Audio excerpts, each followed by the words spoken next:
say landing, when I say he's landed, landed. Okay, we're starting to land. We're lowering into the trees. And I'm going to count 1, 2, 3, land. 1, 2, 3, land! We're doing this is your legs, you are the seal. You've jumped out of the airplane and now you're heading through the sky towards this island.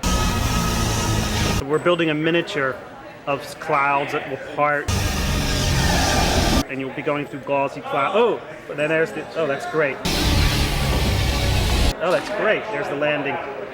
You got stuck in a tree. Your parachute is hung and you're like 6 feet off the ground swinging there. A second after that happens, the zombie comes running out of a bush,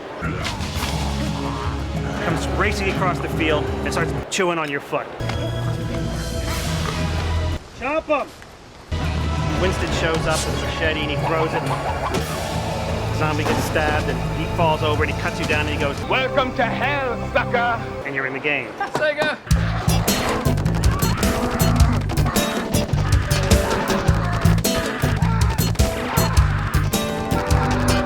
Third world people gonna have their way. Get the hammer today. Kingston Station. Seamless, bloodless, distanced violence. It's the wave of the future, you know.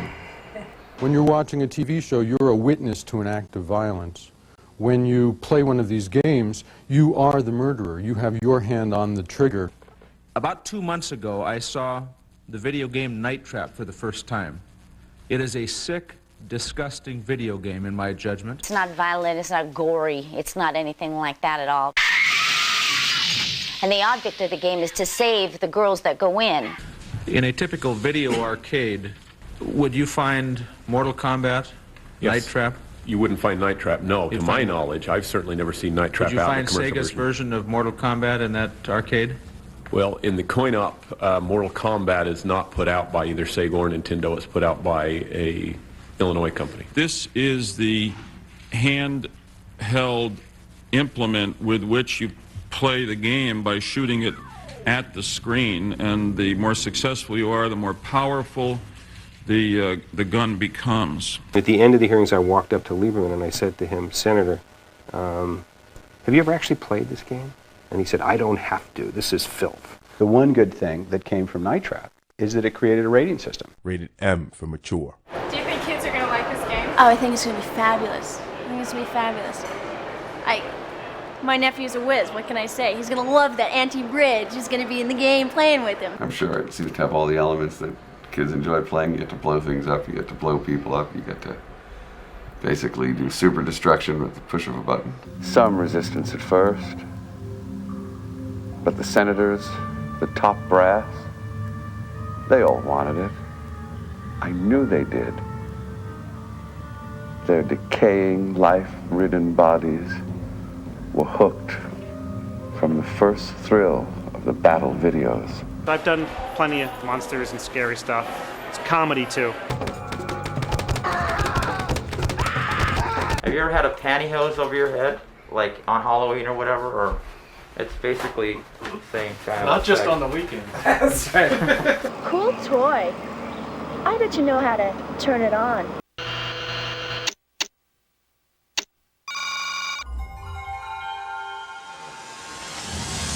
It's PandaMonium!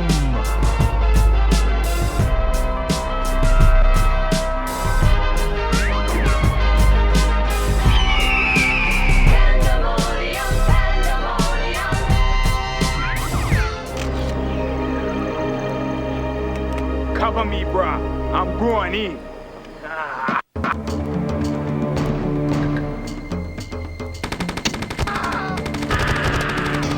They just don't make them like they used to. Get a load of what's going on here. These are real actors dressed as goofy-looking zombies on a blue screen put into this video game. Some of them are hippies, others look they wandered off the neighboring set for a punk rock music video. The mortar between these bricks of gameplay are professionally produced live-action clips. You're the one decaying and dying. My soldiers have been charged with the elemental power of nature. It's supposed to be an interactive movie/shooting gallery. We having some fun now, bro. Go, Winston, come on!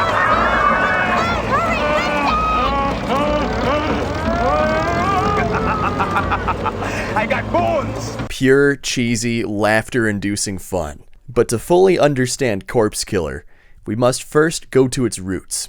The story of Tom Zito. The year is 1985. Hamster comes in its own plastic ball. New from Axlon. A former Washington Post rock critic is working for post-Atari crash Nolan Bushnell, helping sell a few of Axlon's products, like this talking bear thing. I said bears can't talk. Do you have a mommy? He can't talk! Don't interrupt me when I'm talking. From Axlon. Zito spent about half a year doing this. This morning, they can add the Macy's Thanksgiving Day Parade to their list of accomplishments. The Thanksgiving holiday season rolls around. Zito's in New York. He sees something unusual happening at Willoughby's. I couldn't reach out to Zito for comment, but the Sega Bits Swing and Report show succeeded at that a few years ago. Please check out their channel. Here were kids lining up to play Mario Brothers on the NES. I was surprised for a couple of reasons. It had only been kind of 2 years since Atari had gone down in flames, and the graphics didn't seem to me to be a kind of advance over what had been available on Atari platforms. Miyamoto was just so good at designing games that the graphics weren't that important. Zito was so shocked to see this many kids enjoying what he perceived as bad-looking video games. He bought an NES and brought it back to California. Zito went to a board meeting with Atari's former captain, showed him the Nintendo console, and asked, what if we put realistic graphics on something like this? He means realistic, like live action. People. He even suggested using VHS tapes instead of game cartridges. He saw this as a way to save on production costs. If you could combine the kind of graphics that you have on TV or on a VCR with gameplay, you would have a really different, interesting kind of platform. The board sort of shot the idea down, but they also didn't hate the idea. And then at the end of this long conversation, Nolan said, listen, we don't have the money to do this, so if you really want to do this, you need to go find money. And so he did. From Hasbro. Robots are hot. Hasbro is very smart in saying, hey, Nintendo's probably going to clean our clock again, and we would be wise to sort of get on board and have a system of our own. Hasbro liked this idea so much, Zito says they forked over about $2 million to make a prototype. So they made Nemo, Never Ever Mention Outside. With the blessings from Bushnell and Hasbro's giant pile of money, Zito, James Riley, Rob Fulop, and Steve Wozniak made a prototype console and game. It's said to be a modified ColecoVision with a VHS slot. The tape has 4 video and audio tracks that play simultaneously, allowing the player to quickly switch between them. The first demo we did with Scene of the Crime to kind of play test the idea of being able to move around through surveillance cameras and see how interesting that was. So in Scene of the Crime, the basic idea is that this wealthy man has a safe full of money in his library, and he has this new surveillance system where you, the participant, is the security guy. And he tells you to please watch the safe. You, the safe surveillance watcher, must switch through the cameras as guests arrive at the house. Someone breaks in, but it's too dark to tell who it is. So you have to sleuth them out by seeing what's going on in other rooms. At the end, the guests line up, and you have to select who done it. Hidden within the Sega CD files of Night Trap is this video, showing Hasbro execs reacting to a Scene of the Crime demo. I believe that makes this the first reaction video in video game history. It was a suit-clad crowd pleaser. Something about the way it was programmed caused everyone in this room to only see $ instead of letters for 8 days straight. That is, everyone except Nolan Bushnell. Nolan became really upset with me because and there's some truth to this, he felt like I had gone behind his back and had created this system that required us to go out and make movies. And he didn't want that to happen, and he fired me. These people are crazy! Zito called up Hasbro to let them know. Their response? Buy the prototype from Axlon and hire Zito as the head of a new department, labeling him Senior VP of Technology. Even he thought that was crazy. I'm a former journalist. I'm not an engineer. As is often said in business, there's no problem that can't be solved with money. With the scene of the crime concept, the team planned out a game called Night Trap in 1986. They filmed it across 16 days the next year. And man, oh man, it is 80s. It has a similar surveillance video layout where your goal is to use traps set throughout the house to save slumber party girls from these creepy-looking vampire bad guys. Hasbro didn't want what they called reproducible violence, so instead of sucking blood with their teeth, they used this thing. Somehow this is okay with Hasbro, yet arguably it's way more creepy. They also filmed Sewer Shark at around this time, where you shoot weird-looking creatures while choosing your path through the underground tunnels. You also get yelled at a lot. You're gonna owe me big dog meat. After planning, it took about half a year to film and program the two games. Zito says they spent about $1.5 million producing Night Trap and about $3 million on Sewer Shark. These rank among the most expensive video game productions of the era. Zito says they got Toshiba to start looking into manufacturing Nemo consoles. Hasbro wanted the console to sell for $200, with a roughly $120 manufacturing cost. But at around this time, the cost of video RAM shot up. Sound familiar? This is making the cost of a Nemo unit just a hair over $200. In the fall of 1987, Steven Assenfeld had a tough decision. Should they show off Nemo at the American International Toy Fair? By the company's estimate, to manufacture enough units for the market, they'd need to spend $250 million. They didn't want to do that. And I think, if I had been the CEO, I probably would have made the same decision. It was a big risk.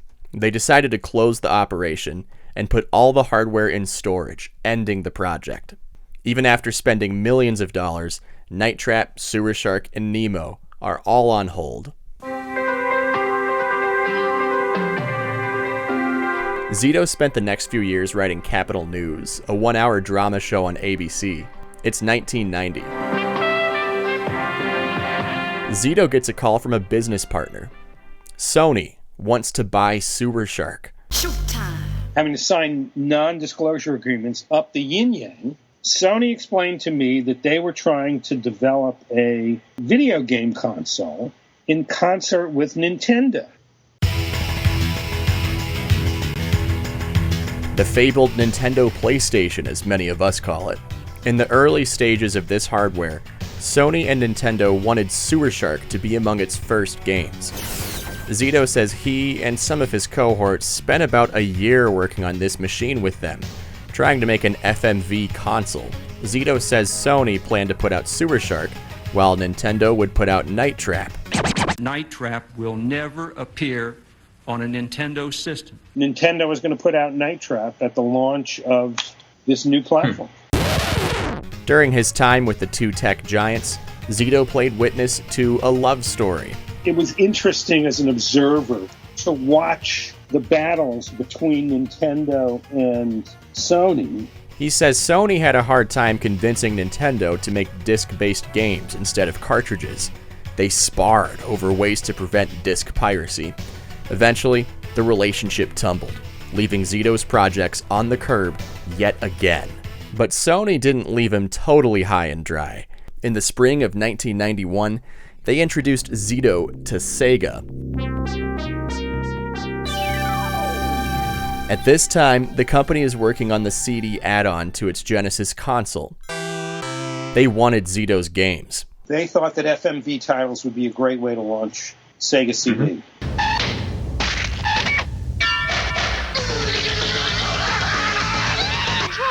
How could you let that happen?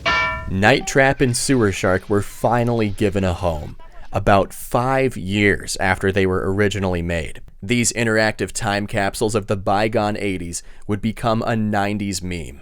Digital Pictures was born. At this point in time, there's no standard format for digital video. No MP4, nothing like that. They had to compress this high-quality film in a way that fits on CDs. On top of this, they can't display more than 64 simultaneous colors, so they compressed the hell out of it, shrunk the frame, and filled the negative space with a UI overlay. The slightly mature themes in these games fit perfectly with Sega's brand of being that edgy bad boy in the video game world. Little did anyone know, this attitude is about to spark a major controversy. Megan, this isn't gonna work. You're not scaring me. Wait. What are you doing now? Night Trap started hitting shelves in 1992. Critics praised it for pioneering interactive films, saying it feels like you're part of the game. Sure, they recognize how campy and B-movie this is, but it's loved, and it's selling pretty well. Tony, I'm not afraid of you. I'd like to know what's going on around here.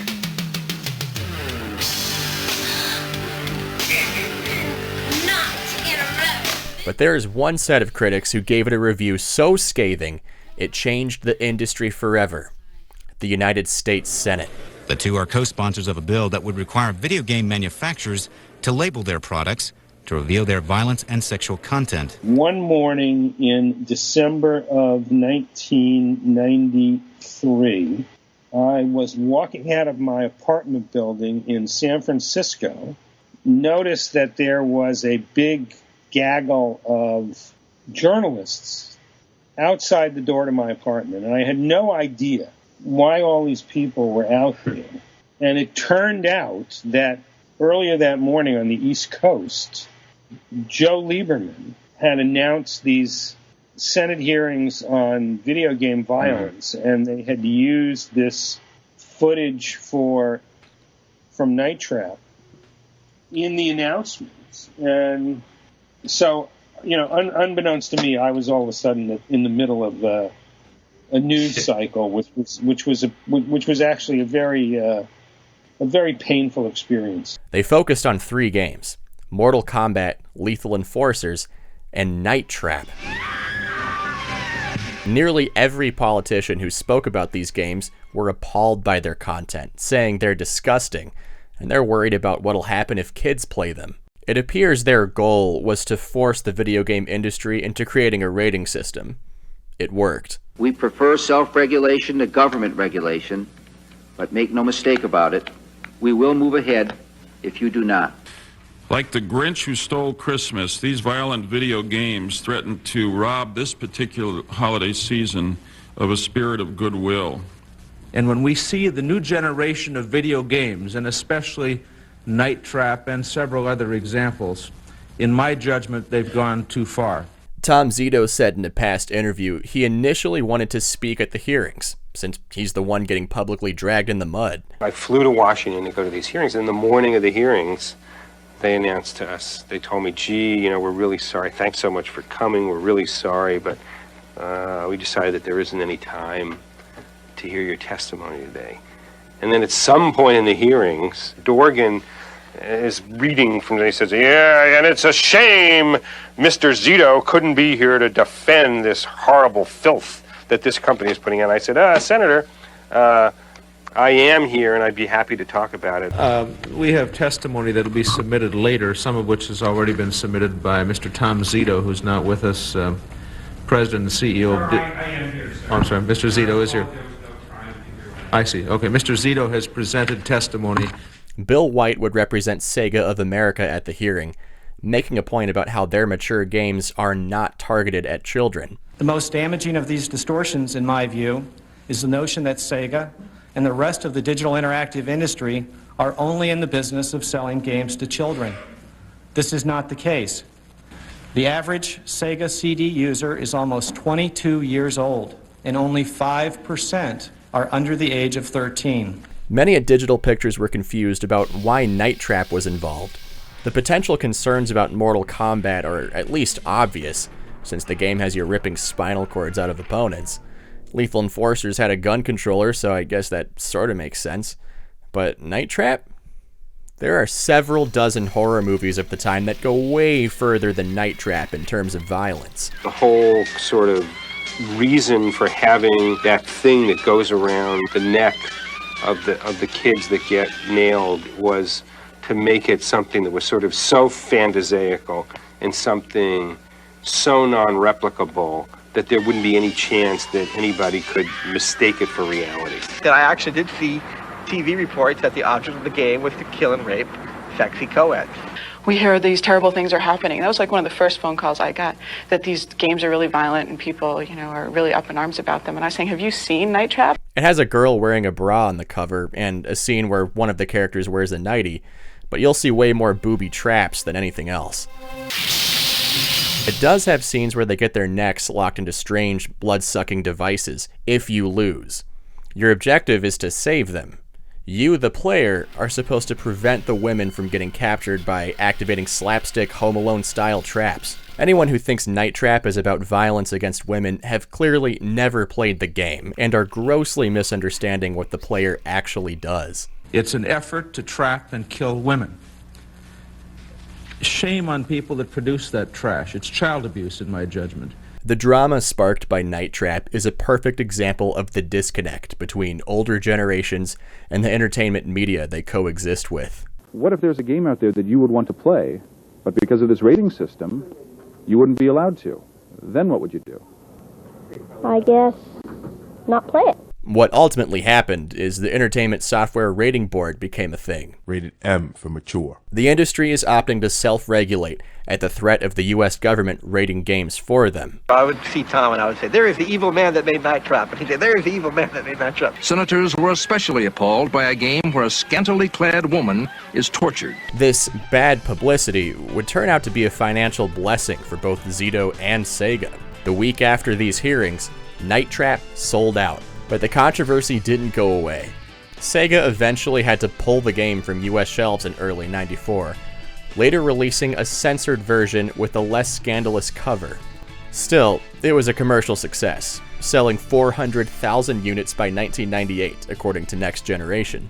Even today, it's considered an all-time classic and one of the Sega CD's greatest games. Hey, Control, check out the house.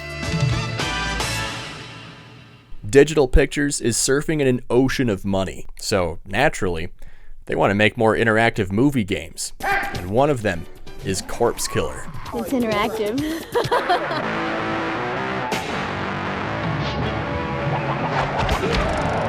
The year is 1993. These scans of design documents are in a PC re-release of Corpse Killer. The earliest concept is very different from the final game. In September of '93, Ken Melville and Ken Suhu drafted up the outline for Corpse Killers 53. Like any successful genre of product, video games need a satire. It describes an FMV zombie shooting game set in 1957, a parody of campy horror movies from the decade. This mentions making zombie sprites bad on purpose, sloppily plastered onto grainy video. It even has plot. Some mad scientist man makes the first neutron reactor, a new source of energy. But it also makes zombies come out. Oh dang. The zombies can't come out during the day, so you shoot them with a high-powered spotlight, saving a funeral procession in level 1, run them over in a car in 2, get to the reactor to stop it, and then escape before it blows up. The end. Game over. A couple weeks later, they wrote up a similar parody, saying it's the world's first interactive movie, dug up from the defunct Dinovision vault. You play as Jimmy, a strapping young teen in the 50s. You're friends with the professor, a wacky pseudoscientist. You got a crush on a girl named Betty, but you're too awkward to ask her to prom. Professor makes a chemical, but uh-oh, it wakes up zombies. Jimmy and Betty go shoot them down, run them over with a car in another level, and then at the end, find out the only way to kill them is to rock and roll them to death with music, while wearing 3D glasses in real life. It also describes a trapping mechanism you use to trap the bad guys and save the good dudes, while your speakers blast the zombies. By next year, this concept somehow turned into a bloody, corrupt government zombie shooting game set on a Caribbean island in modern times, with the Jamaica stereotype as your sidekick and voodoo themes flowing into the story. How they went from Back to the Future meets Dawn of the Dead to this doesn't make a ton of sense, but cool. Looking through these design documents, it's not immediately clear if this is supposed to be satire.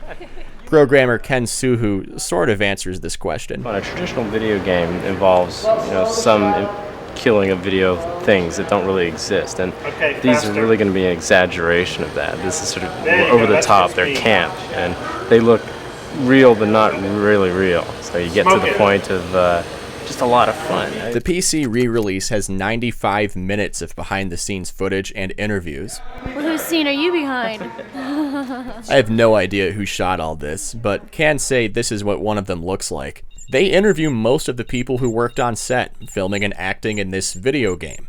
This is, of course, a goldmine for me. What do you say, Bart? A small amount of this footage is used in a Digital Pictures promo. We're going to create the movie studio of the 21st century. Radical, dude, radical. Showing off Corpse Killer, Supreme Warrior, and Slam City featuring Scottie Pippen. A lot better than some defenders I've faced. That's an FMV basketball game. Yep, they actually made this. Just a heads up, most of the gameplay footage will be of the Sega Saturn port, since this is a review of Saturn's Corpse Killer. The Sega CD, 32X, and 3DO versions came first. I will show clips from them when necessary. That'll be the shot. Corpse Killer was filmed across 3 sets, from late June through about mid-July of 1994. You play as a Marine, plummeting onto the zombie-infested K-Noir Island, somewhere in the Caribbean. You are always assuming the point of view of this unnamed Marine, who never speaks throughout the entire game. The mission is to stop Dr. Hellman. Greetings, Lieutenant. He'd been working with Freedom Country government on making super soldiers by resurrecting the dead. But now he's mad with power, using the zombies to take over the world, converting humanity to his new order. The new order will not tolerate disorder. Unliving, yet undying, immortal beings will inherit the earth. He's also captured 4 of your soldier buddies, wishing to convert them to super undead soldiers. Won't stop the lieutenant. Lieutenant's coming back for us. At the beginning, when you land, you're bitten by a zombie right away, quickly rescued from death by Winston Crumb. You dying, Lieutenant. Zombie bite got a poison in you. Winston Crumb. He says there's an antidote for your poison, but it's at the camp where Hellman has your buddies. Hey, bro, like your piece, man. Yeah. We gonna party some now, huh? I not so dumb, bro. Bet you bad, man, not with that shooting iron, huh? Now, what he says here might be difficult to understand. Using the 7th script draft, I can provide subtitles for this dialogue. We gonna party some now, huh? I not so dumb, bro. Bet you bad, man, not with that shooting iron, huh? Winston agrees to be your wheelman, as long as you help him find treasure to buy a Hummer. We wanna get big, a hammer cheap like what Arnold got in Hollywood, huh? After this gentleman's agreement, you're stopped by the first zombie ambush. I tried looking up what fupa means in Jamaican slang, but as far as I can tell, this is not a real thing. I looked through a few online Jamaican slang dictionaries and couldn't seem to find a fupa, no matter how I spell it. In Western slang, this could mean a fat person, but I doubt he's insulting the weight of these zombies. The closest thing I could find is fufa, which means whose, like fufa shoes dis. He could be asking, whose zombie ambush is this? But he uses this word so loosely at seemingly random points, kind of like how one would yell a random shit or fuck when something bad happens. Hellman, fupa, crazy man. Regardless, fupa could very well be a legitimate slang term. Or not. If you're from Jamaica, or are otherwise familiar with the country's people, let me know if you have an answer. Winston is sort of like a prospector. He's on this island looking for gold, and he hooks up with the person playing the game, the Navy SEAL. The actor, Jeremiah Burkett, respectfully declined to be interviewed for this video. He lives in the US. Playing Jamaican characters was apparently his thing back then. He jokingly calls this clip the 101st time he played a Jamaican. It says you weren't injured when I so wrongly and roughly pushed you against the car, and that you waive your rights to sue the department. On this take away the most fundamental right in a country. We must be low on brainage. By when the police gonna learn their lesson about brutalizing innocent people? He also played this guy in a Seinfeld episode. That's how they talk, you know? Everyone's either a bastard or a son of a bitch. Yeah, it's like, boy, that son of a bitch Boggs can really hit, eh? Really? Yeah, that's how they talk in the Major League.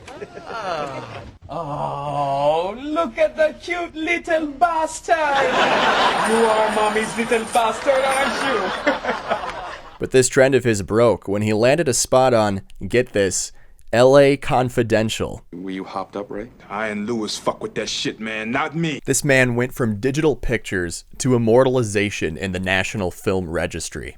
In recent years, he's playing the role of Lee Garner in Lucifer, also not a Jamaican. He's also the tap dance man in the show Them, a role aimed at tackling the issues of deeply rooted racism head-on, a commentary on a horrible racial stereotype.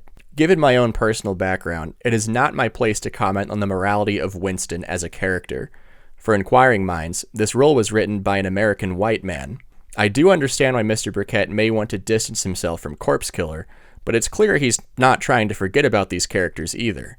He's still talking about them on social media. This character is in the game, and all I'll do is just talk about him objectively.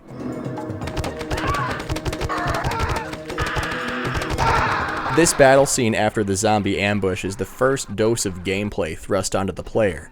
Pretty much every fight goes like this. The camera slowly tracks right while you shoot at the zombies coming at you. Some lunge out of doorways and other openings in the background, while others slowly walk on from the sides, eventually creeping your way. If they touch you, you take damage. Zombies that fly at you from the background are usually faster. You gradually learn the balance of prioritizing those fast zombies while not letting the slow bros crowd around you. It appears as if Winston might be driving backwards for all of these action sequences, since you're shown as sitting in the passenger seat. Once you lay waste to this first wave, your other sidekick is introduced. Hey! You missed one! I'm not dead! PT. Hi, Julie Barnes. This is Julie Barnes, a reporter who got onto this island somehow. She's after the story, working to uncover this Project Manpower she heard about in Washington. The trail of secretive documents led her here to K-Nor. Yeah, Freddy, zombies. Deal with it. The manual calls her a struggling journalist. Same. Well, I'm Jules, and I'm a hard-nosed reporter. And basically, if you don't do what I say, this might what happened to you. The actress, Brigett Butler, respectfully agreed to be interviewed for this video. So your backdrop, I probably would have preferred over my backdrop, because I don't mean to be giving them, brownie points over here. No, it's all good. This is my kid. I'm like, hey, set me up. And I'm like, but I want a choice. This is what he gave me. Butler tells me she was a heptathlete in high school. She was originally going to play volleyball for University of Nevada, Las Vegas, but they cut the women's team last minute. Through connections, she grew her modeling career instead, and even worked gigs in Japan for 2 months. She wanted to stay longer, but her agent got in legal trouble. Our agent, we called him Happy, because he was always happy. Hence, we found out Happy had a cocaine issue. Ooh. Oh, yeah. So she came back to Vegas, appearing in several commercials and music videos. As the video queen of the 90s. She's not lying. Winger, Poison, Andrew Ridgeley, Van Halen, Neil Young, Eddie Murphy. From the stage to the laundromat, she danced up a storm on MTV. If you go watch Van Halen's Pound Cake video, you'll see her about midway through. There she is. That was when MTV was like a really big to-do. Yeah. It was a really, really big thing. So, yeah, heck of a resume, I agree. Through this barrage of music video appearances, she broke her way into acting. Give me a break, come on. Zack Schneider, who did some amazing films, to Michael Bay, to Michael Mann. I worked with all of these guys because they started out in the video world. So tell me how all this got you to sometime in mid-1994 onto the set of this zombie shooting video game. You know what? That's a good question. I don't it could have been because of the videos and stuff that I had been working on, because obviously you're as good as your last job. To be fair, it was more than 25 years ago. She did do this quick interview with Sega Megazone back in the day. She said she auditioned for it and was offered the job. While she'd been in several MTV videos, she calls this the first true film she was involved in. Here, you need this more than I do. It's one of my favorite auditions, but yeah, I still had to audition. I'm dealing with two people, which is my partner and the camera, which is the person I'm playing with. So it's really interesting how I become the person who's playing the game. If it is a man, I'm his girlfriend. I'm kind of like nice to him if he's nice to me, you know, and if he does what I tell him to do. If he plays well, I'm like, yeah, right on, great. Not bad. And cute, too. If he doesn't do well, I'm kind of like, oh, so really? Uh-huh. And you want me to get your coffee? Hello, are you there? Now I have to go wash this out. There's blood on it. Don't worry. It's not mine. It's yours. She does remember filming this first scene. Hi, Julie Barnes, journalist. I'm sure you read my stuff. When I only remember because the director got so mad at me because I kept dropping my lines. Because it was this scene where it was, don't shoot, Julie Barnes, you know, and it was perfect because it's like, you're going to shoot me, but I, you know, you're like fumbling for words, you're fumbling for your nerves, which was perfect. But, you know, I'm a journalist when I get a story on a book or this or that. So he kept getting pissed because he kept forgetting my lines. Fun fact. According to the Megazone interview, she at one point got fired from a pizza parlor for wearing boxer shorts. This woman is evil business, bruh. She got you snookered already. So, Lieutenant, why did the Pentagon order its top search and destroy squad into this squalid little hellhole? To the extreme dismay of Winston, Jules joins the journey. She's onto something with her story, saying the government set up Hellman to do this hush-hush project right before it spun out of control. She suspects you and the other soldiers are the cleanup crew. I figure they set him up on a hush-hush project gone haywire, and you're the exterminator. This be blowgun. Winston drives you to the fortress to rescue the first 4 soldier buddies. This starts with the blowgun fight at the gates. Instead of your regular gun, you have to use that single-shot blowgun to slowly take out the zombies and shoot down their projectiles. How hard can it be? They're already dead. You're better off focusing on the projectiles than the zombies. Fortunately, this is the only type of stage where you need to use the blowgun. Do it slower, just if you can. All the projectiles and zombies were filmed on a blue screen before getting pasted into the game. Yeah, they call me a programmer, but I'm also a game designer, which means that I had part of the concept, and you know, I'm a technical guy. Like, bring it to the fun level, you know, make it feel like something that the kid wants to play, make it work fast, make it easy to play. This is Ken Suhu, probably the most involved person behind Corpse Killer. This has so few frames that I think we can pull it, yeah. He helped write the concept, the scripts, the technical documents, went to the set, coordinated with the directors, actors, and camera crew on how to make all these film chunks in a way that works for a game, led programming, did game testing. We don't want to kick the player's butt too hard at the beginning of the game. Right. Dude is absolutely the captain of this undead ship. I know the home game is nowhere near, I think, as exciting as the arcade game. No. I mean, I was really disappointed after playing the arcade game. Right, ready to bring it on home. We're going to blitz you too. I get my hands on it in several stages. First, I get all the blue screen zombies. So we're going to spend weeks just cutting out zombies and piecing them together into animations so they lumber right. Then I'm going to get miniature battlefields. Battlefields will scroll along, and I'll put the zombies on it. So I'll get time to make that work. And then when they get back from Puerto Rico, I'm going to get all the footage that goes and leads into it and comes out of the battle screen. So I'll have the characters say, come on, let's go. And, you know, all the pump-up stuff. You were totally hot. Radical, dude, radical.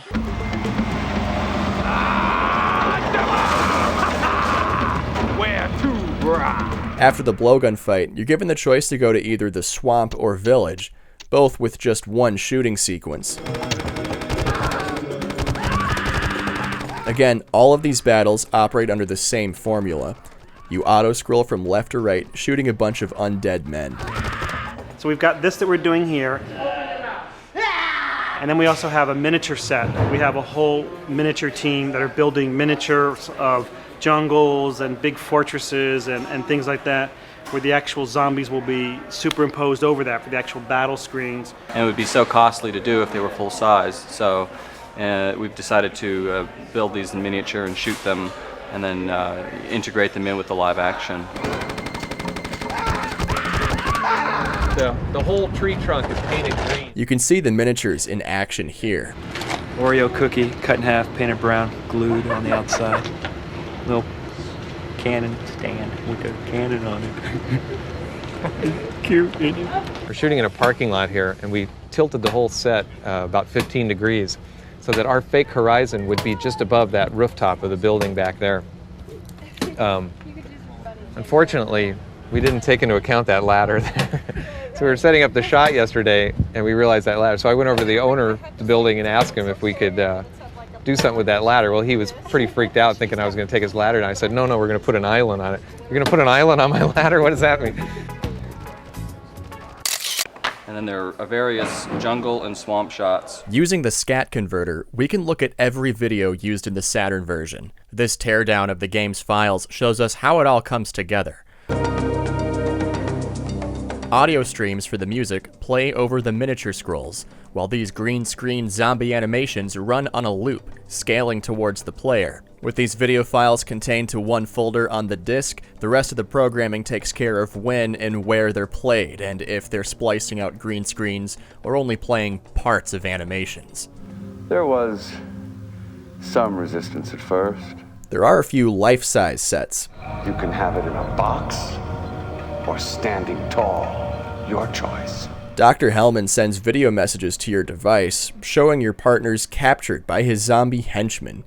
He even forces them to give speeches praising Dr. Hellman's work.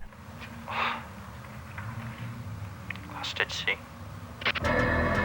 He couldn't take it, Lieutenant. He used to work with secret government in the CIA, but he got a little too far out, and so he's changing the world into zombies who fight in his own private army. He's played by the late Vincent Schiavelli, an actor who played several characters throughout his career. You may remember him as the organ grinder in Batman Returns, or Pigeon Man from Hey Arnold. What do you think your favorite moment is going to be in this script? My favorite moment in the script? Jump out at you that you're looking forward to shooting? No. What are you talking about? I guess you don't have a favorite moment. Do one thing with camera. Welcome to Hellman's Lab. Okay. Welcome to Hellman's Lab. Welcome to Hellman's Lab. Many times I'll just read the script and an image will flash into my mind on what it might look like, and I'll sit down and do a very rough illustration. In fact, this is the original illustration of what this set was to look like, and as you can see, pretty much all of the elements are still pretty much the same as what they are now here on the set.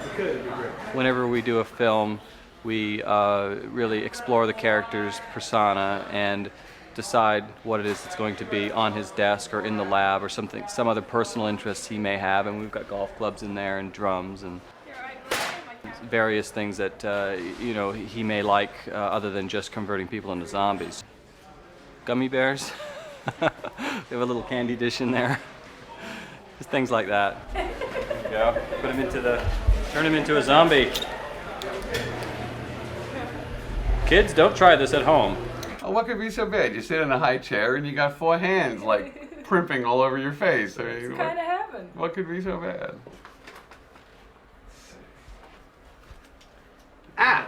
We're not 100% done, but He was a piece of history. You know, he was part of all the cool movies that he was like, that was the guy that was hired for that. It's like, oh my God, this was really cool. Very, very nice gentleman. The electro posse you're about to face is composed completely of electrocuted mass murderers. Every bad guy needs a creative way to get their point across. Hellman straps this G.I. Joe to an electric chair, turning it to bones on camera. Some of the sets that we're doing, such as the graveyard, will also be done in miniature just because we have to do so much scrolling on there to create the battlefield. But portions of this will be made full size. And this battle screen represents a set that will be built in Puerto Rico full size, so there'll be no miniature on this particular one. That's right, much of Corpse Killer was filmed in Puerto Rico. They spent about 2 weeks there. Shoot your stick on the root. Winston got it all, man. After you make it out alive through the swamp or village, you can enter the fortress. Parts of it are miniature, other parts of it are filmed in a real historic Puerto Rican fort. Did you believe this place? I'm one of the lucky ones. We were only allowed in certain parts. It's not like we could wander, you know what I mean? Mm-hmm. And I'm not going to say, I want to say maybe some of it could have been sacred. So I don't know that we went through all of it. It was pretty cool, some of the spots that we got to use where they obviously dressed it up and they did what they needed to do, where you're going through the iron gate into following a tunnel, which is cool. You know, they added all their seaweed and whatever it was they needed, the cobwebs and stuff.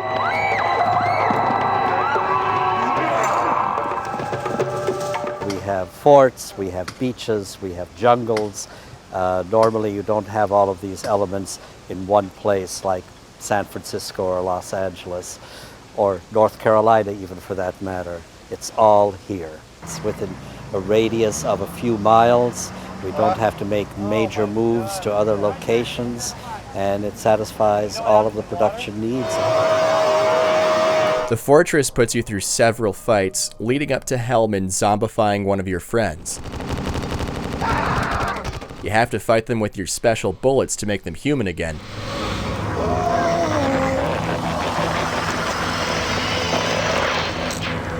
Ultimately cured by Winston's voodoo potion, served in this lovely skull mug. Drink this zombie cocktail. Once you beat the first boss fight, you're taken to the graveyard for the first time. I've always been attracted to straight shooters. That leaves him out. It's here where you can save your game on the datapad screen, select your next mission on the map, and watch the several videos you've unlocked so far. Some of them are hints, others dive deeper into the plot. Got that, Freddy. I'm out of here. You're coming back to the graveyard multiple times to get feedback on battles and other game information that you've gotten. So what you'll see here is the same setup, shot in a number of different ways so that the player can come back and see something different. Winston, if we're trying to avoid corpses, what are we doing in a graveyard? They came here to raise the dead guy. We cannot let them do that. There'll be too many of them to handle. These are styrofoam gravestones Tony Tremblay designed and helped create. We employed local Puerto Rican artisans to make all of these gravestones for us. What about shooting here in Puerto Rico? Shooting in Puerto Rico has been great. The people are great. The country is, I don't know if it's part of America or not. I haven't been, they've told me it's a part of the state, but they don't pay taxes, so I kind of wish I lived here. This is Anthony Palmieri, director of photography. Like many others on this production team, he also has a long resume. Tony? Oh, What? Excuse me. They're asking me the difference between Pardon me, I'll call you right there. shooting a video game and shooting. There isn't any. Was it really that much different from doing like a regular film? No. Okay. No, it's all one. It was all one and the same for sure. Yeah. They're not really doing anything differently. They're shooting these scenes just as if they would shoot a movie. But the important thing is that John has choreographed the scenes so that they can all be pieced together in this non-linear way. So do you guys feel like you're playing the game? Yeah, we've been playing the game for about 22 years.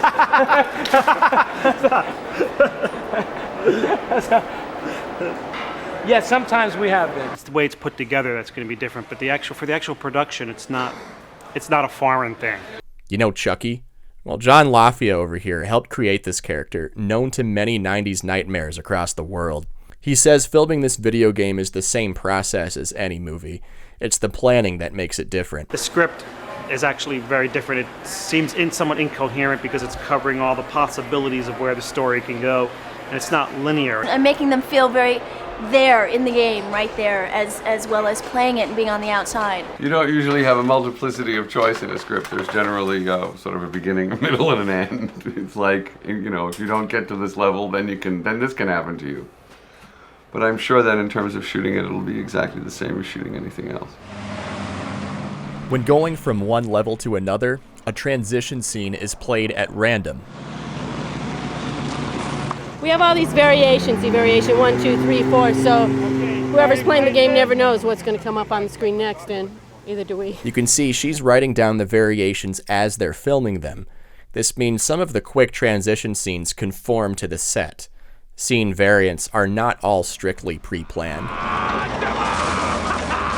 Yes, this is coming through the gate. We had them starting on the cross. We had it starting on a skeleton, starting on a wall, and we had them clean coming around the corner. So if you could think of any more, we'll put them in. They're also making sure a lot of the good scenes are closer to the start of the game.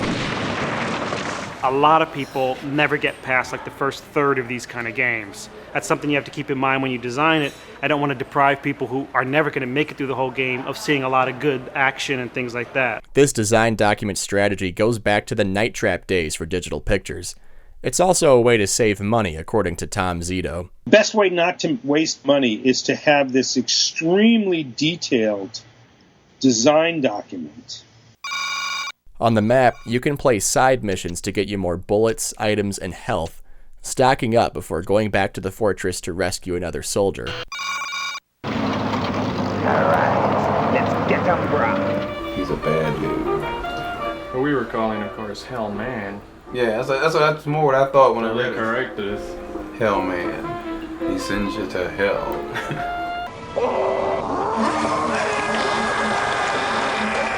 If you run low on health, you can abort a mission, sending you back to the graveyard home base. Yeah, man.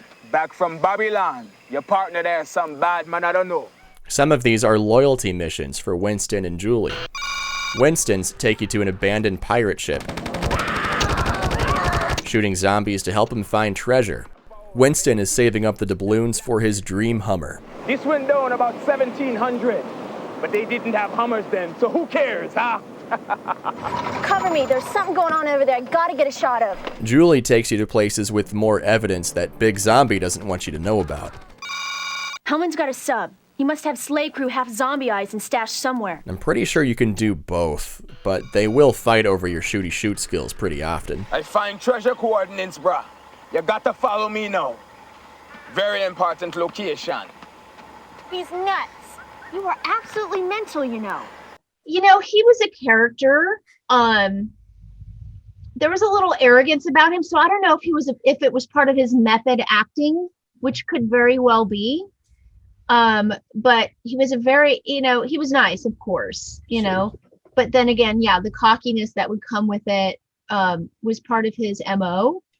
So I think he was just probably truly method acting. How do you feel about your hair? I'm loving it. It's putting me in the character right now. You know, I was sitting around there with this man and sitting there and thinking, what am I going to do? How am I going to get there? And this thing, put it on my head and I'm right there, man. It's feeling great. Magic hands there, huh? Fun fact. Brigett has a stunt double, and his name is Keith Woolard. He's still very active in film. I'll go ahead and do it for him. I'll break out a mat and I'll take the hit and show them how they should do it, and I'll just practice with them over and over until they feel comfortable with what they're doing. You have 4 types of bullets. The standard shot is unlimited. The rest are limited, and you must find ammo throughout the game. Armor-piercing rounds are more powerful. Datura bullets are covered in Winston's zombie-killing plant concoction, and the armored Datura bullets are super friggin' good. These bullets kill many zombies. Very fine portion this time, boss. You must stock up on these before a boss fight. Those little skull mugs are breath, giving you health. You deal with different groups of zombie too, like the Dead Boys gang, cult killers, which are crazed hippies, and the Electro Posse. Some zombies, like the flying voodoo-looking dudes, can only be killed with special bullets. Every now and then, zombies that flash from black to white appear.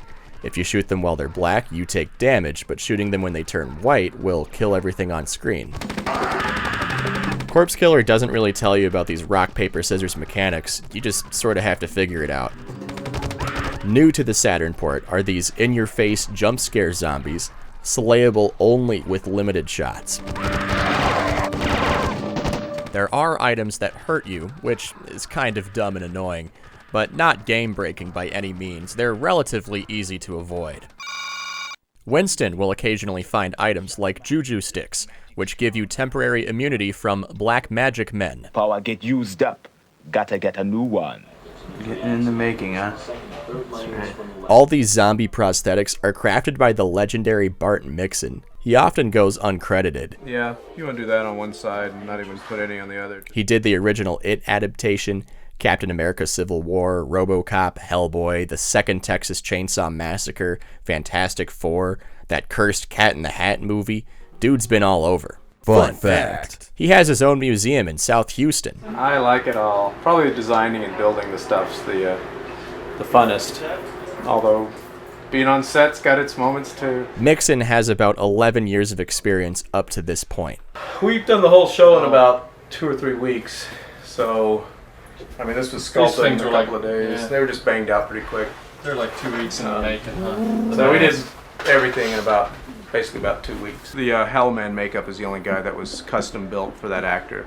Everything else, we have no idea who's going to be wearing it from one day to the next, so we just did generic heads and cranked them out. Because we have to get ready for Puerto Rico. Working as we speak. So you guys are going down there also? One of us probably. Probably Bart, because That's he right. loves to sweat. That's right. Nothing He loves makes me sweaty happy. actors with their chins falling off. That's right. We're gonna. I think I'll go to the beach. The instead. loser will go to Puerto Rico. We'll That's draw right. straws. Flip a coin. That's right. Mixon mentioned he wishes he had more time. Since this video gets compressed to hell on the Sega CD and other platforms, many of these behind-the-scenes craftspeople were not too worried about high detail. Many of the fine notes just won't show up. Palmieri also kept this in mind while piloting the cameras. This also means everything has to look vibrant and extremely well lit. Otherwise, it doesn't show up well. It digitizes very strangely, and they haven't improved. It's very bad right now. Yes. Sir. Excuse me, just for 1 minute. Yes. Is the silk in the proper position, Yes, sir? it needs to be higher thank you. now. Thank you. All Needs your to be DVDs. higher. Sorry, yes, sir. Thank you, sir. Get on with it. Tell them the difference between working on a film and working on interactive video game. The difference between working on a film and in an interactive game is none, according to the cameraman. He still treats it like it's Gone with the Wind. They destroy the image. They're getting better. I understand by next year they're supposed to be able to have it so it looks almost the way it is when we shoot it and see it on tape. Once they transfer it from film, we're shooting film. That's right. When he says next year's machines, he's talking about the good old Sega Saturn. Delivering crystal clear digital video. Next year's machines will have video quality, really high video quality. We can get into realism. Here we have to believe it, get into the illusion. But once we can show you something that's as good as a VHS tape, and we have a lot of possibilities. How's that feel? Much better. I would never do a horror film. Me, you can turn on the news. That's enough horror for me. Fast forward, how serendipitous that is. That here I am doing something with, people. Yeah, corpses coming at you. Go figure. Were you like okay with the other zombies on set then, or were you a little creeped out by them? No, that was fine. How I feel about zombies? Before or after the makeup? Woohoo. There's a few cute ones over there. This is zombie time. Hardcore horror fans might have noticed this is Bill Moseley. You might know him as Chop Top from the second Texas Chainsaw Massacre. Here in Corpse Killer, he plays the captain of your platoon of soldiers originally sent to eliminate Hellman from existence. Now, one thing about the undead, they work long hours without complaint. That's true. That's true. No union. That's right. Well, It's there is coming. women. It's coming, yeah, that's right. In this behind-the-scenes clip, Brigett Butler walks in to say hi to Bill Moseley. No, I know him. He's in Tuesday night's class. Sorry, Master George. Why, you're absolutely right. Turns out, her and Moseley were at some kind of class led by a Tuesday Night. And it just so happens Tuesday Night also acted in the Sega Saturn game Gen War. When do I get that dinner you promised me on Archon 7? It's a small world, you know? It is. Like the other zombified soldiers, he goes down pretty easy once you pump him full of high-powered bullets.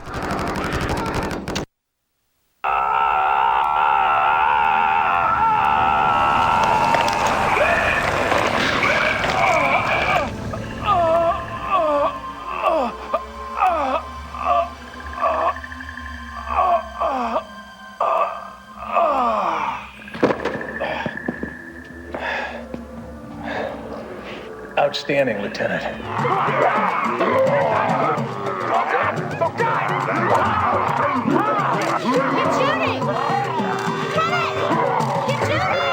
When all four of your buddies are rescued, you can take on Hellman at his Skull Cave base thing. Be sure to stock up on lots of health and bullets for this one. You get through a couple of crowded fights before taking on the doctor himself. Watch this.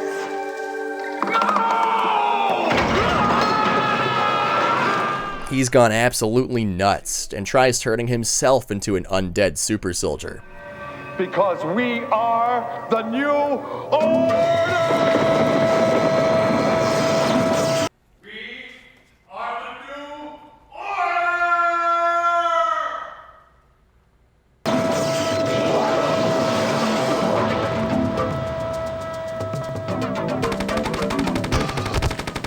What a final fight. Your unlimited bullets are suddenly powerful. All you have to do here is take down hordes of zombies with Hellman's crazy face in the background. The US Air Force decides to wait until after you dispatch Hellman before blowing up his base and exterminating the zombies. I don't know why they couldn't have come earlier, but cool. Then you, Winston, and a bikini-clad Julie speed away into the sunset on an escape boat. Where are we going, driver? To a Hammer dealer, and I gonna pay cash too. Bridget remembers getting a copy of the game for herself, but she never made it this far. See, I've never gotten to the part where I'm supposed to be, I'm out on the boat and I invite you for a ride or something like that. I remember shooting it. There's some scenes I never got to. And I'm like, dang, Nabbit, come on, really? They told me they would give me my excerpts and then I never got them. Not nice. More shots of Brigett Butler in a swimsuit play out before the credits roll.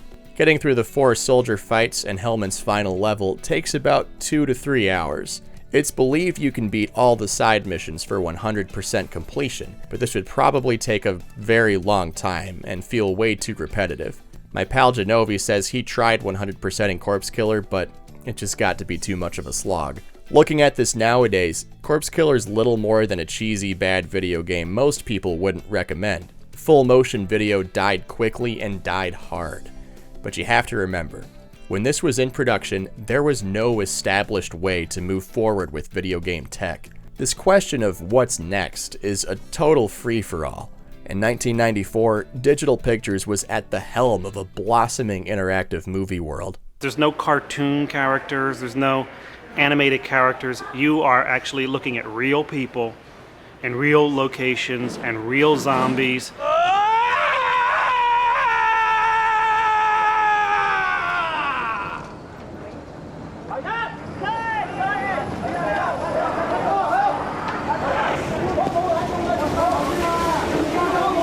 They dumped millions of dollars into these projects. Remember, Night Trap's budget was about $1.5 million, while Sewer Shark was $3 million. Night Trap was all filmed on one set. Sewer Shark was filled with special effects and had a slew of other scenes. With Corpse Killer, they had a blue screen set, a full Dr. Hellman's lair, whatever sets they used for the datapad videos, big-name crew members, a trip to Puerto Rico with 2 weeks of filming on location, and not to mention the programming equipment and staff required to weave all of this together. This has got to be in the multi-millions. And it is. In an EGM article previewing Corpse Killer, Digital Pictures reportedly spent more than $8 million this year, meaning 1994. This is the same year they made Slam City and Supreme Warrior. The vague report doesn't specify how much each individual game costs. I asked Bridget. Understandably, she's not entirely sure how much was spent on Corpse Killer, but does remember it was a lot. They discussed how much money I was like, whoa. When thinking about how Digital Pictures plummeted to bankruptcy so quickly after its sudden rise to success, these budgets do offer some explanation. But that's a discussion for another time, since I still have 2 more games to review from Digital Pictures on my Saturn release list. Production timelines were tight for Corpse Killer, as were many early 90s video games. But they got the job done. Suhu seemed to have this process down to a fine art. It takes me about 8 weeks to get it final, which means that from the point I actually get final footage and everything, it's going to be 8 weeks. It makes sense, hearing that they only had 8 weeks to program it. This gameplay is very bare bones. You only scroll left to right, shooting a gallery of zombies in every level except for the last level. There's not a ton of variance with shooting. Just a handful of unique zombies that take special bullets to re-kill. You can tell, Digital Pictures' main focus for Corpse Killer was on movie making, not gameplay. Harkening back to Zito's inspiration to get into the video game, Miyamoto focused heavily on gameplay. Zito wanted to take this and give it extremely nice visuals, but he neglected the focus on gameplay. The shooting isn't awful, but after a few hours, it gets tiring. Release timing meant everything to Mr. Suhu. He wanted the Sega CD version of this game to get on the shelf in time for holiday shopping. It's got to be there for Christmas. Christmas is everything. If we don't make the product by Christmas, we have nothing. And really, we want to make Thanksgiving, because Thanksgiving, the day after Thanksgiving, is the biggest sales day of the year. So we got to hit game magazines before that. We have to hit publicity and ads, print ads, ads on the television. According to a December EGM issue, they made it, launching Corpse Killer in November of '94. A slightly enhanced 32X Sega CD combo version came out the very next month, according to multiple Usenet posts. Overall consensus from reviewers of the time: mixed reception. EGM's review says you can really get into the plot, but the shooting can get dull after a while, and they call the FMV sloppy. Mean Machine seems to like its characters and humor, but score it a 63 out of 100. Next Generation was the least forgiving review, lobbing 1 star at the blue screen zombies. What's funny is they don't call the game bad. In fact, they say it's a decent shooter. They're more upset at the 32X Sega CD combo for eating up all the power sockets. Next Gen also says it was filmed in South America. Actually? The internet dwellers of Usenet seem to appreciate Corpse Killer for what it is. A quick and easy B-movie shooting game with a hilarious premise and entertaining cutscenes. This online review on bujakasha.ch is a relic from the 90s. It calls Corpse Killer a mixed bag, but I'm more amazed at its totally 90s layout and the fact that it's still online. My eyes hurt. GamePro seemed to share the same sentiment when reviewing the 32X game, calling it a B-grade game with a B-grade movie, scoring it well. What strikes me as bizarre is the Saturn port barely got any reviews. Perhaps what's even more bizarre is how it was shipped. On the cover, it says one of the top 20 games of the year in single quotation marks. It does not say where this quote is coming from. Up to this point, there are only 29 games for the Sega Saturn in the US, so it would need to be better than 9 games to receive this honor. Previous reviews of the original came out in late 1994 and early 1995, arguably when FMV games were at a peak in popularity. Reviews were mixed, but Corpse Killer did get many good scores. In the magazine reviews of the Saturn re-release, most are saying this FMV trend is dying hard. EGM gave it low scores, saying, quote, FMV games are not the wave of the future in this December 1995 issue. Next Generation gave it another 1 star in 1997 after Digital Pictures went under. GamePro gave it good scores, calling it the cleanest port of Corpse Killer in its March of '96 write-up. I have no reason to believe this quote is real. I cannot find any source online claiming Corpse Killer is a top 20 game of the year. It is very possible this quote is fabricated, or at the very least, misleading. Another funny note is new copies had vouchers for 2 free Next Generation magazine issues, the same publication that blasted Tom Zito in an interview 1 month before this port came out. This interview ultimately ties into the downfall of Digital Pictures, which, again, will come up in a future episode. My nephew's a whiz, what can I say? He's gonna love that Auntie Bridget. She's gonna be in the game playing with him. So I even have a nephew that I had asked to play for me to do it and record it. I'm like, I'll pay you, please. I need these for my reel. This would be great. No, yeah, we never got that done. So he didn't play it. He did for a minute, I think is what it was, and he was just like, whatever, I'm done. Like, okay, thanks. Yeah, it wasn't exciting enough for him, I guess, at the time. Later on in 1995, a 3DO port came out, looking very similar to the Sega CD and 32X counterparts. Not a huge upgrade. The Saturn port is where Corpse Killer gets a true upgrade, calling it the Graveyard Edition. The full motion videos fill the frame for the first time. It's a very impressive feat. Many games that do this require the use of an MPEG card. Digital Pictures wizard-like programmers managed to make a video format called SGA, filling the frame with stock Saturn hardware. This does come at the cost of it taking up 2 discs due to the sheer amount of data file space, but that's not a major issue to me. It also has new sound effects like the zombie screams.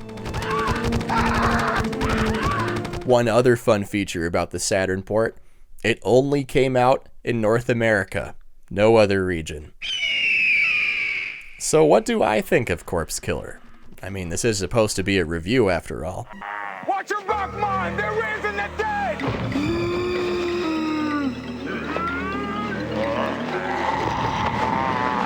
There's no question this is not an Oscar award-winning motion picture, but it's not supposed to be. They definitely filmed this with the self-aware intention of being a comedy horror. It accomplishes this. You were totally hot. Radical, dude, radical. Winston and Julie make for great sidekick personalities. Seeing them interact with each other and the player sparked some cheesy 90s moments, along with quick scenes and funny lines that really stick with me. I got the tour planned for antidotes. Bullets too. Good. Can't afford to lose your roster, man. Schiavelli has a surprisingly stellar performance as Dr. Hellman, a perfect actor for this role. The man knows how to be a villain. He was a fine captain, Lieutenant. And now, he's a most worthy executioner. The use of intricate miniature sets mixed with real-life locations and blue screen effects really make me appreciate the care put into these environments and characters. Gameplay is where things get tricky. If all you want to do is beat the game quickly while laughing at its funny cutscenes, Corpse Killer will not overstay its welcome. You'll enjoy it. You commit 2 or 3 hours, you'll get to see the B-movie delight in all its nonsense glory. It does hang you up to dry when starting the game, doing little to explain how you can regain health, how long it takes before you can start saving the game, and what bullets you need to kill bosses. Once you figure out all that stuff, you're golden. The zombie gallery shooting looks really goofy and stays goofy, but if you're trying to complete all the side missions, that could take well over a dozen hours, and it will get monotonous. Consider 100% completion a waste of time. Alright, let's get them, bro. The Saturn port is by far the best looking version of Corpse Killer. After all, how could you mess up porting an FMV light gun shooter? I'll tell you how. You mess it up by not supporting the light gun. Yeah, you have to use the controller to drag a cursor around the screen.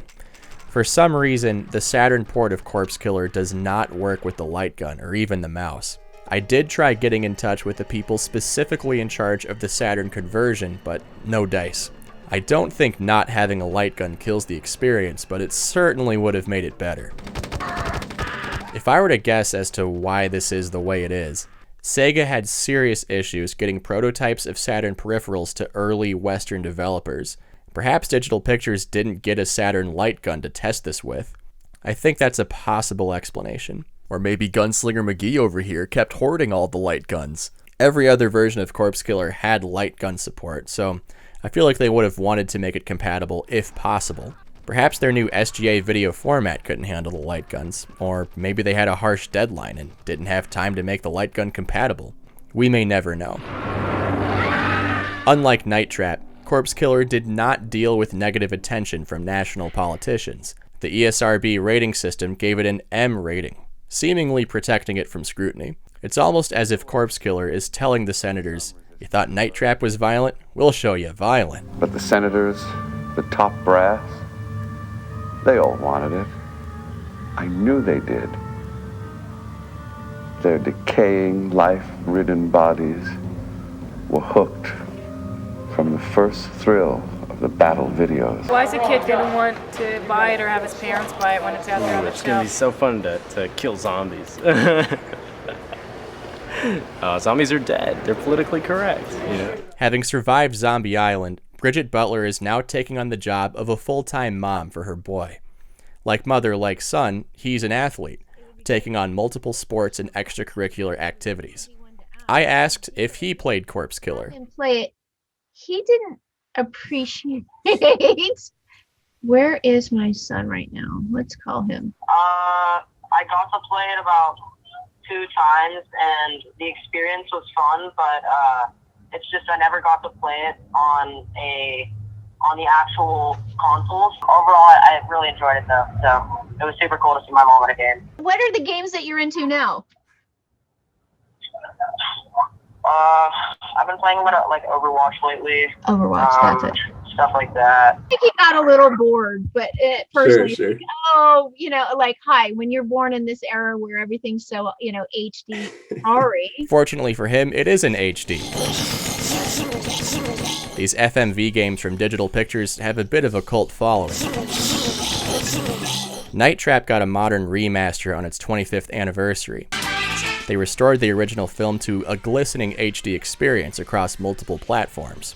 Other games from the company, like Double Switch and good old Corpse Killer, got the same HD treatment.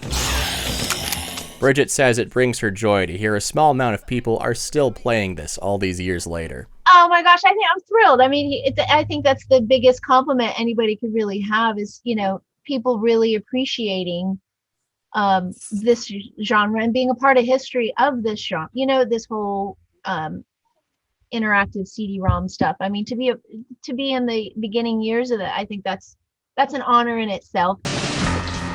Question of the year. What does Chairman Segata think? It is, on the surface, a terrible video game that arguably doesn't stand the test of time. But you absolutely have to play it. The fact that this exists at all is amazing. A true testament to the most experimental era of video game history. Next year, it's going to be great. It's going to be interactive movies. Are going to, wow, look at, did you see the third ending to, you know, when you killed the guy in the library and when you rescued the girl by the pit. And so that's the next step. The next step is getting further into the game. We've just started to scrape the surface of interactive video games. As an actor, I think every job you have is a beautiful experience, and it's not something you compare to the next. If you look at it, it's funny because I have a lot of people, because I've done so many videos that people go, wow, did you get this guy, did you get this autograph, or did you get, and I'm like, well, no, because it was my job. I found this on the next body. Pentagon supply list? Hard evidence? I didn't mean that. She never do. One of the techie magazines voted me like #1 hot babe of video games. I'm like, oh, you're really nice. Is it because I'm the only female in all these video games right now? That's so nice to you. To be on a location was great. As an actor, I always loved, that was the experience in itself. To be on location is always exciting. Documents on the anniversary remake show their plans for a Corpse Killer sequel, drafted on March 29th, 1995. It's called Corpse Killer 2, The Return of Dr. Hellman. A plane crashes in the backwaters of a New Orleans jungle. They're zombies. Dr. Hellman escaped the airstrike and is setting up his voodoo science in the bayou. You must defeat the doctor, get the plane's black box, rescue passengers, the governor, and keep the media from finding out about zombies. Sorry, Bridget. This describes similar shooting gameplay to Corpse Killer with the added lock-zoom-lock battle mechanic, which it literally says would play out like Virtua Cop. Honestly, I kinda wish this sequel saw the light of day. Would other people love it? I don't know, probably not. But if Screaming Villains is up to the task, consider me a day one purchase.